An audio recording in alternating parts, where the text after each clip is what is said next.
આ બાજુ ઋષિનું માનવું કે આ બાજુ દુર્વાસા મુનિનું માનવું, બેયની વચ્ચે રાજા જે દુખી થયા એને ધર્મ સંકટ કહેવાય. બીડી પીવા બાકસ કોક નો આપે ને આપણે એમ કેવી કે ધર્મ સંકટ, તો જો કોઈ બાકસ નથી આપતું એને ધર્મ સંકટ નો કહેવાય. એટલે કૃત્યારે એ દુર્વાસા મુનિએ આજ્ઞા કરી એટલે અમરીશને મારવા દોડે.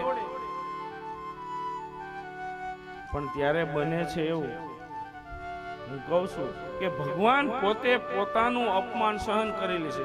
બરાબર ધ્યાન દઈને સાંભળજો બાપુ.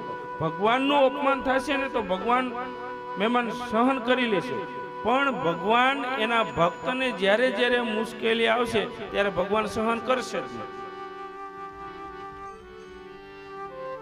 કારણ કે મારા વાલાને પોતાના કરતા એનો ભક્ત વધુ વાલો છે.